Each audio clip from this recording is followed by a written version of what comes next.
Okay, on this one, you look at it and you go, okay, are we in u-substitution? So there's probably a u-substitution to make. What do you want the u-substitution to be that you're going to try? Who tried something? What'd you try, Coop? Well, at first it's 1 plus cosine squared. No, that's absolutely what would be the standard thing to possibly try. So let's try it. Even if it's not going to work, it's good to see what a wall can look like. So du is going to be what? 2 cosine x times negatives times dx, right? And then you end up with dx is equal to du over 2 cosine x, or negative, like this, right? You make the substitution. You're chugging along. You're okay. So you have sine x over what? U times du over, and you can put the negative 2 on the outside like that. Cosine x sine x. What's the one nice thing that happens? Yeah, this is gone. That's great, right? But what's the problem now? You have u to the negative 1 times secant x du. That's 1 over cosine. What's the problem with that expression? You have a product. The product is not the issue. What's the problem with that product? You have an x and a u. You have an x and a u. You can't integrate that. You're in a wall. And I will tell you, your algebra is not incorrect. All of the algebra that we've done and the calculus we've done is correct. But we've ended up at something that we cannot integrate. So what does that mean? Yes, but what does it mean about what we've done so far? Different u. Choose a different u. Choose a different u. That's gonna. Okay, another one. What do you got? 65. We are now going to u. So what do you have to do with the limits? Oh, yeah. You can't. We're now in u land. So you have to plug e and e to the fourth. And what's ln of e? 1. And I'll put this in here. Ln of e, and then it's ln of e to the fourth. Because we're now substituting in u values, right? We're substituting in u's. We're now translating this. We're making a u substitution. We're making a u substitution. E and e to the fourth are x values. E and e to the fourth are x values. We are now substituting and translating everything into u values. Are these u values? No. These are x values. So you need to change your limits of integration. And what's the relationship between u and x? U is equal to ln x. So if these are x values, how do you translate them into u values? You plug e and e to the fourth in. So what? Just let me finish, and then you can ask at the end, okay? Let me just finish this one. There's two different paths. There's a longer path and a shorter path. We're doing the shorter path, okay? Yes, you can, Coop, go all the way to the end, substitute in x, and then use e and e to the fourth. Or you can do it this way. It's a little bit shorter. What is dx? Just x du over x times the square root of times. Oh, the du is already there. Sorry. But what's the nice thing that cancels? The x's cancel. If that didn't happen, you would be stuck. So what does this turn into? 1, 2, 4 of u to the negative half. Thank you. Du. So what's that going to be? U to the 1/2. You put 2 in front, and you're going from 1 to 4. So that's 2 times the square root of 4 minus the square root of 1. So what do you end up with? 2 times 2 minus 1 is 2. So let's look at the middle one first. Let's actually just try to find this one, this middle one right here. What is that integral? It's the integral from what to what? 0 to 1. 0 to 1 of 2x e to the what? That's what you need to evaluate, right? Okay, what can I factor out to the front? 2. So what do I end up with? 2 times 0 to 1 of what? X e to the x dx. Okay, let's just pause there, okay? I'm just going to say, I don't really like looking at that one. I'm bored with that one. So I'm going to move to the third one. Is that okay? Does that sound okay? So what is this one right here? I'm going to do it in green. I'm bored. I'm going to go from 0 to what? Pi over 2 of e to the sine x times sine of 2x dx. Do you agree with that? Okay. What is sine 2x equal to? It's 2 sine x cosine x, right? Do you agree with that? That's just a substitution that you theoretically should remember. Theoretically. I usually have to look it up. Basically, I'm smart enough to know that there is something, and then I go look it up, and then I figure out what it is. So what does this turn into? It's just 0 to pi over 2 of e to the sine x times what? 2 sine x cosine x dx. Pull out the 2, right? 2 times 0 to pi over 2 of e to the sine x times sine x times cosine x dx. Okay. Ready? I'm going to do some u substitution. I'm going to say u is equal to sine x. Is that okay? Yeah. What's du going to be? cosine x dx. So what is dx equal to? D over cosine. Yeah, you got it. So now we substitute. Now it's 2 times, and I'll keep this in the same area. 2 times what? From what to what? 0 to 0. It's 0 to what now? Sine of pi over 2 is what? Sine of pi over 2 is, so now it's 0 to 1 of e to the what? U. E to the u times, U. times, we'll just sine x, cosine x. I'm going to do the whole thing and do a couple steps. It's okay. Du over what? Okay, that's nice. What cancels? Yeah, you have these nice cosines floating there, and they're gone. So now you have 2 times 0 to 1 of e to the u sine x du, right? But what does u equal? So what do you have now? You the one of e to the u du. And what does that equal? Wait, isn't it U squared? It's not u squared. It's u is equal. What does this equal? This is the exact same thing as this. What's the only difference?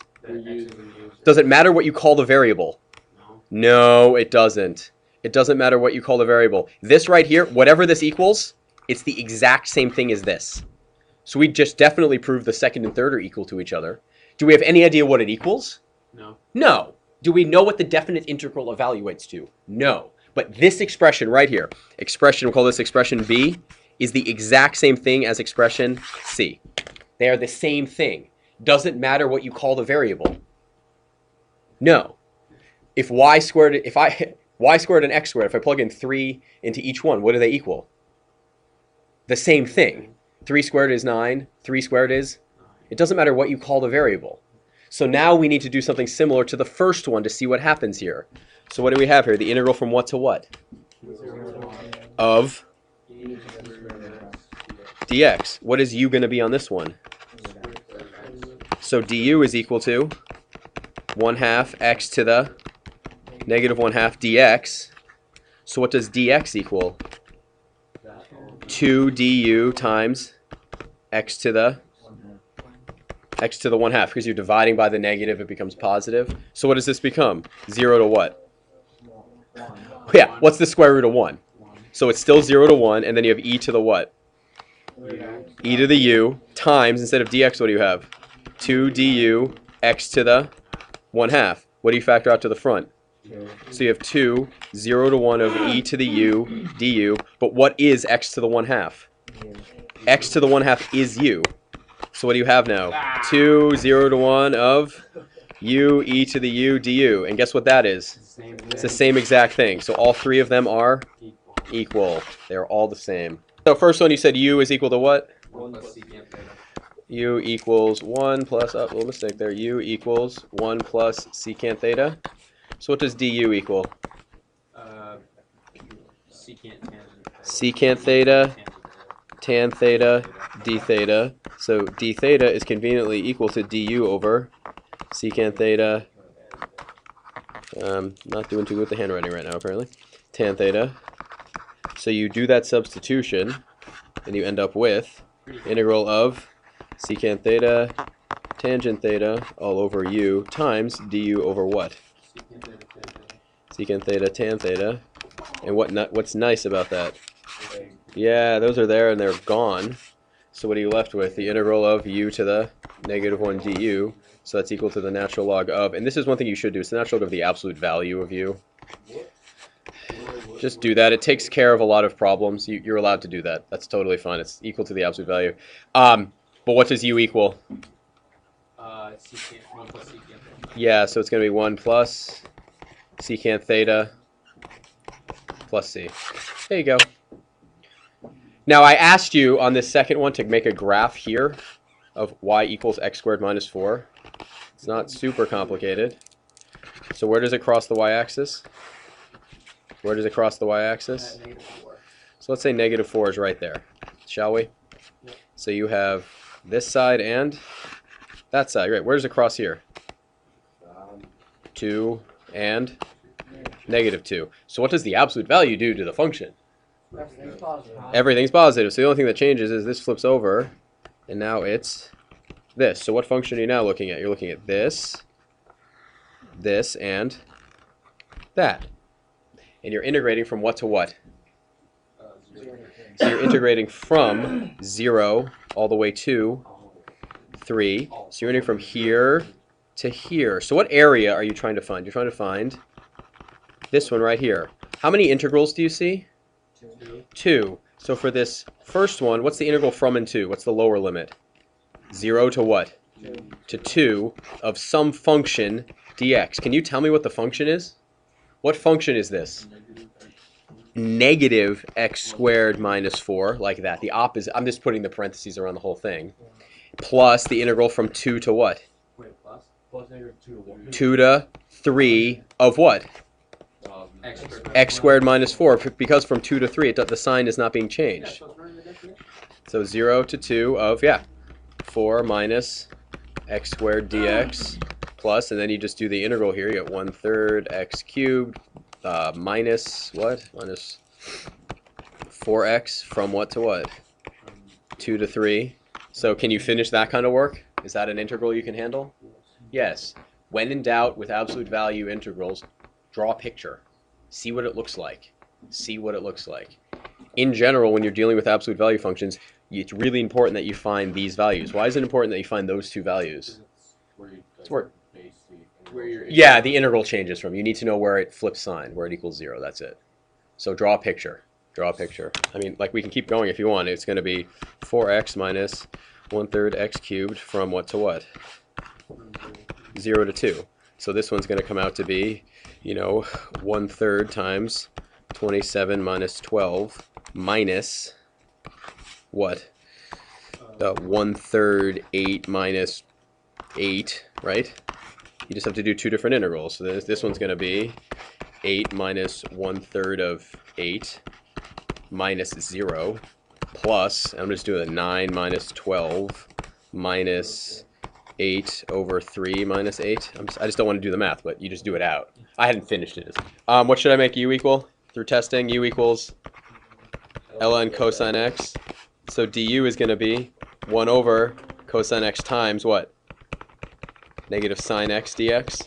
So you know that du is therefore equal to negative tangent x dx. Is that correct? Is that good?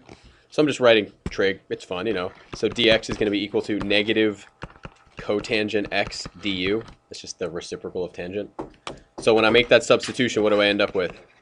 Tangent x times what? U times negative cotangent x du. What happens when you multiply tangent and cotangent? You get 1, yeah. So you get negative u du, right? So you get negative what? 1/2 u squared plus c. But what did this equal? So it's negative 1/2 ln of what? Cosine x squared plus c. There it is. Nice. So what about this second one right here? What do we think about it? What should u be, Griffin? Well, at first I just tried 1 minus x before. Let's try it and see what happens. So du is equal to negative 4x what? Cubed what? Dx? So dx is equal to what? Du equals negative 4x cubed. And when you make the substitution, what happens? You get x over the square root of u, and they end up with du over. So you're kind of nice, but you're kind of stuck, right? Negative 1/4 times what? U to the negative 1/2, x to the negative 2. Is that a problem? Yes. Yeah, you look and see, first thing you want to check, did you make any mistakes in your algebra? And it really doesn't look like it. It looks like the algebra is fine. Are there any other clever substitutions you can make, for example? Are there any? Yes. Yeah. I did 1 minus x squared. 1 minus x squared. How did you get that? Because I noticed that when you do x squared, or 1 minus x squared, it's going to be, the derivative is going to... You can force it here. If u is equal to 1 minus x to the 4th, you know that x to the 4th is equal to what? 1 minus u. So what does x squared equal? Square root of 1 minus u. 1 minus u? So I'm just trying to come up with some sort of substitution, right? Now you can plug You could, so it could be, I don't know if this will help. You end up with u to the negative 1/2, and this is going to be the square root of 1 minus u all to the negative 1 power, because I have to factor out the negative 1 from that if I'm going to plug in x squared, right? But there's a problem. But there's a problem here. Well, let's just see where we can go. You're right, Keaton. We can keep going. There's a slight problem. So you have this. It's the square root of u times the square root of what?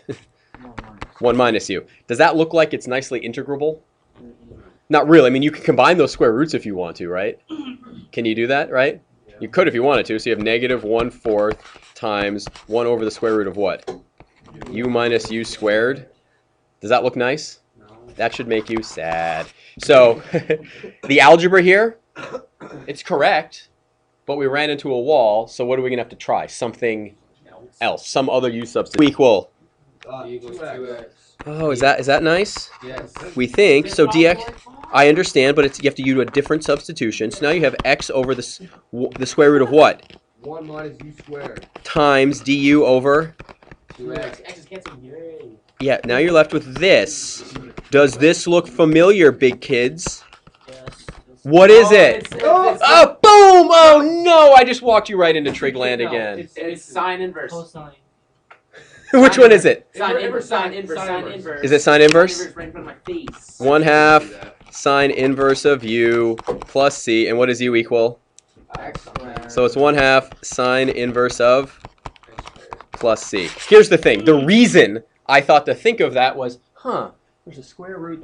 The one I thought would work didn't. But maybe if we make 1 minus x squared would be cool, right? Because do you have 1 minus x squared in things? Yeah, derivatives of inverse trig functions, right?